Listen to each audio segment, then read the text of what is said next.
Annyeonghaseyo, selamat pagi kelas 9. Selamat pagi kelas 9 A, B, C, dan D. Sebelumnya, Bu Irma ucapkan selamat Hari Raya Idul Adha bagi yang merayakan. Nggak apa-apa ya, terlambat ya. Kan kita ketemunya hari Selasa, jadi Bu Irma baru sempat mengucapkan sekarang. Adapun yang tidak, semoga damai menyertai kita semua. Amin. Di minggu ini, Bu Irma akan sampaikan materi lanjutan tentang, materi minggu lalu. Minggu lalu kan Bu Irma sudah berikan materi utama, apa itu hasil peternakan perikanan, bahannya apa saja, karakteristiknya seperti apa, habitat hidupnya seperti apa. Nah, di sini Bu Irma akan berikan materi lanjutan. Untuk materi ini, Bu Irma harap kalian masih ingat dari materi yang sudah Bu Irma jelaskan sewaktu kalian kelas 7 ataupun kelas 8. Untuk materi yang minggu lalu itu adalah materi utama yang tentu saja itu materi yang new, yang baru untuk kalian, belum pernah kalian dapatkan. Tapi untuk materi minggu ini, Bu Irma hanya mengulas balik materi yang sudah Bu Irma pernah jelaskan di kelas 7 dan kelas 8. Semoga kalian masih ingat ya. Oke, amin. Semoga masih ingat. Oh, sebelumnya Bu Irma minta maaf kalau suaranya agak gimana gitu ya. Jadi lebih seksi kan. Ini Bu Irma lagi sakit. Doakan cepat sembuh ya. Amin. Sini. Nah, masih ingatkah materi minggu lalu? Semoga masih ingat ya. Kalau lupa silahkan dibuka lagi gitu nggih. Dan Bu Irma ucapkan terima kasih bagi kalian yang sudah mengerjakan penilaian serta presensi tepat pada waktunya. Mas, Mbak, jamnya Bu Irma kan cuma 2 jam, terbatas. Jadi Bu Irma minta dengan sangat ikuti semua prosedur yang ada. Setiap pertemuan pasti ada presensi dan penilaian serta penugasan. Jadi, kalau kalian belum presensi, belum penugasan, belum penilaian, silahkan cek Google Classroom. Pasti ada penilaian penugasan. Kalau memang belum ketemu, chat temannya, tanya temannya dulu, ada nggak sih penilaian, ada nggak sih penugasan? Kalau memang teman-temannya tidak menemukan penilaian penugasan atau presensi, kalian bisa chat gurunya, tanya, tentu saja dengan bahasa yang sopan, berbeda kalau kalian chat dengan teman. Paham ya? Jangan sampai kalian tidak melakukan presensi, tidak melakukan penugasan. Karena apa? Karena itu akan mempengaruhi penilaian kalian. Begitu? Oke. Nah, untuk yang terlambat-terlambat tentu saja nilainya akan berbeda. Dan Bu Irma harapkan kelas 9 kalau kalian terlambat mengumpulkan tugas dari waktu yang telah ditentukan oleh Bapak Ibu guru, kalian konfirmasi ke Bapak Ibu guru terkait. Jangan hanya melakukan penugasan, setelah itu diam-diam saja, padahal waktunya sudah lewat, sudah terlambat. Itu tidak sopan. Jadi kalau kalian terlambat dari waktu yang telah ditentukan, konfirmasi. Uh, eee, Katakan, "Kenapa toh kok kalian terlambat?" Entah itu karena pulsanya mungkin, kuotanya mungkin, atau kalian lupa, atau kalian ketiduran. Tidak apa-apa, katakan dengan jujur daripada kalian nanti dapat penilaian sikap yang tidak baik. Paham nggih sampai sini nggih? Oke, kita lanjutkan ke materi selanjutnya. Di sini Bu Irma akan berikan materi tentang tahapan pengolahan. Ini sudah Bu Irma sampaikan di kelas 7 dan kelas 8, jadi Bu Irma hanya ulas. Tahapan pengolahan masih sama, terdiri dari 4 tahap. Yang pertama perencanaan, yang kedua pembuatan, yang ketiga pengemasan, dan yang terakhir adalah evaluasi. Adapun perencanaan terdiri dari identifikasi kebutuhan, serta ide atau gagasan. Untuk yang kedua, mulai dari persiapan bahan dan alat, serta lingkungan, dan proses pembuatan. Adapun tahapan pengolahan yang ketiga ada pengemasan. Oke, untuk tahapan yang terakhir ada evaluasi. Keempat tahapan ini sudah kita lakukan, sudah sering kita lakukan sebelum melaksanakan praktek. Kalau kita praktek di sekolahan, 1 minggu sebelumnya, biasanya Bu Irma minta kalian untuk membuat LKPD atau LPP kan? Nah, itu adalah implementasi dari tahapan pengolahan. Kalian membuat perencanaan, kalian membuat eh, kolom berisi persiapan bahan, berisi kebutuhan alat, lalu berisi langkah-langkah, alat sajinya apa, garnisnya apa, lalu ada kolom penilaian. Ingat kan LKPD atau LPP? Nah, itu adalah implementasinya. Jadi, itu sudah kita lakukan, hanya saja teorinya seperti ini. Paham ya? Oke, lanjutnya ada metode pengolahan.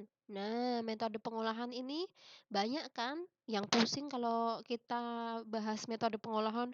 Bu, jangan pakai bahasa Inggris, susah. Jangan pakai bahasa Prancis, Bu, susah. Nah, tapi kita memang harus mempelajari ini untuk di bagian prakarya ya. Apalagi di kelas 9 yang sudah memutuskan besok kalau mau masuk ke SMK Tata Boga. Mau nggak mau harus hafal, gitu nggih. Bahasa Prancis sulit, Bu. Ya, Bu Irma akui, tapi itu adalah pembelajaran yang harus kita lalui. Paham ya, Nak ya? Oke, kita ulas supaya kalian ingat. Kalau yang lupa boleh dibuka lagi buku paketnya nggih, yang warnanya pink. Oke, metode pengolahan terdiri dari dua, yang utama adalah dua. Yang pertama, moist head cooking ya. Masih ingat kan pengertiannya? Moist berarti nanti yang basah-basah. Berarti teknik pengolahan yang menggunakan atau berhubungan dengan air. Oke, yang pertama ada boiling, ada poaching, ada braising, ada stewing, ada steaming, simmering, terakhir ada mengetim atau au bain marie. Jadi, yang menggunakan air, Bu, boleh pakai bahasa Indonesianya? Boleh, silahkan. Asalkan kalian kalau ada pertanyaan yang mewajibkan menjawab menggunakan bahasa Prancis atau bahasa Inggris, kalian harus hafal ya. Oke, yang kedua, tadi setelah moist cooking ada dry head cooking. Turunannya apa aja? Masih ingat? Nggak boleh lupa, ya. Ada deep frying, ada shallow frying, sauteing, baking, dan grilling. Eh, apakah kalian kemarin melakukan prosesi penyembelihan hewan kurban?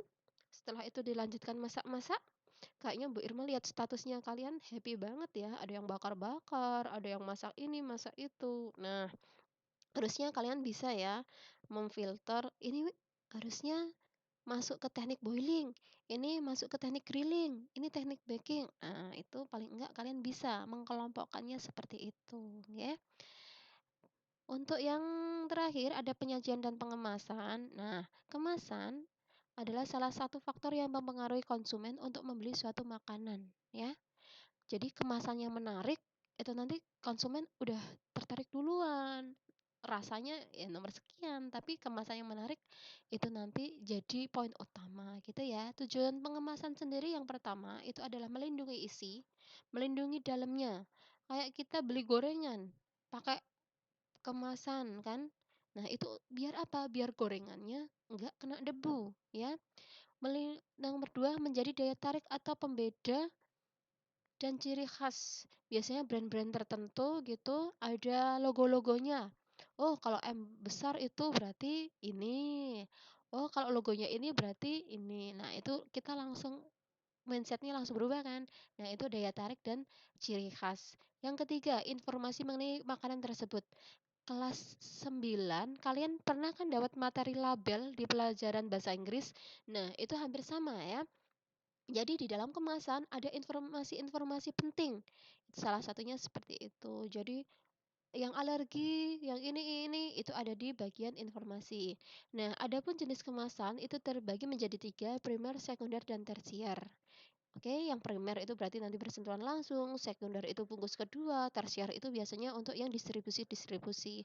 Untuk lebih jelasnya silahkan cek di buku paket, nggih. Oke, nah faktor dalam penyajian dan pengemasan itu ada 4. Yang pertama adalah sanitasi dan hygiene, tentang kebersihan ya. Yang kedua adalah cita rasa, berarti tidak mempengaruhi rasa.